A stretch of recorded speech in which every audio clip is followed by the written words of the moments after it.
Hello, EDL 602 students.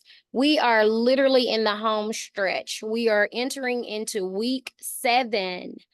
So this instructor video is just to go through a couple of things that are expected for this week's assignments. The first thing I want to talk about is your Dropbox assignment for domains 5 and 6. So with this week, y'all are pros at completing these narrative assignments, these written assignments, not narratives. Please correct me there. So looking at this assignment, it's due July 7th. 11:59 seconds. You will take the information you've read in chapters 5 and 6 about core values and resource management to answer the 2 questions that are listed. What can an administrator do to effectively communicate their core values and create a climate that clearly states what they value? And I know that we've done a lot of discussion around core values and climate and culture, as well as the assignment you guys completed around the Ron Clark and the culture and climate video that you guys watched a couple of weeks back. So just be mindful of that information and as you're answering this particular question. Also, number 2, you have to think about your resource management. How would an administrator ensure that they manage resources in a way that fosters an effective instruction and the achievement of all students?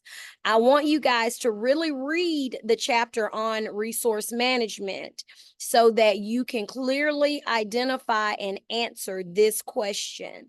And therefore, I am looking for some specifics when you answer this question. So read that chapter, because the way that we handle our fiscal, our instructional, and our technical resources does affect the achievement of all students. So be mindful of that as you're answering question number 2. Remember that for this assignment, you do have to have a cover page. You do need to list the questions and then answer. And then you're also using you're going to use third person and not first. And you're going to include in-text citations for our textbook. And therefore you will need a reference page. All righty.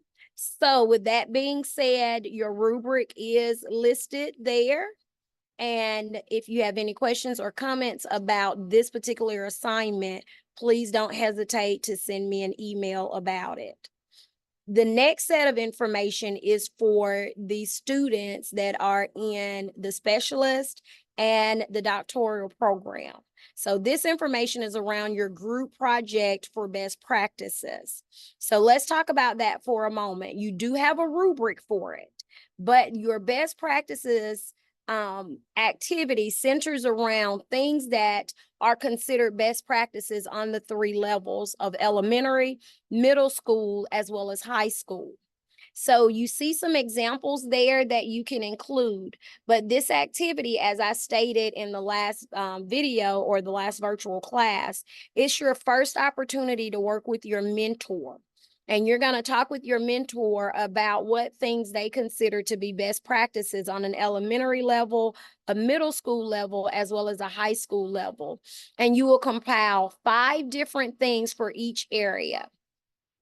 And as you compile those things, you can be as creative as you like with that as you're completing your PowerPoint, Microsoft Word, Canva, or whatever platform you're going to use to do your presentation. And within your group, you guys are working to get this done. You need to have at least 5 best practices for each area, whether it's elementary, middle, or high. Okay. I know here it talks about APA style and 12 font. I'm not really gonna hold you to that, because again, I'd like for you to be as creative as you like when you do your PowerPoint. Just being mindful that you need to put more than 1 practice per page or per slide. And that you should also include graphics and images to make your best practice assignment look, make it look presentable. You will credit the administrator who shared the best practice with you as opposed to creating a reference. So making sure you do credit the people who you've spoken with, your mentors. Here is the rubric. So please go through the rubric and make sure you've identified or included all of the things that are here.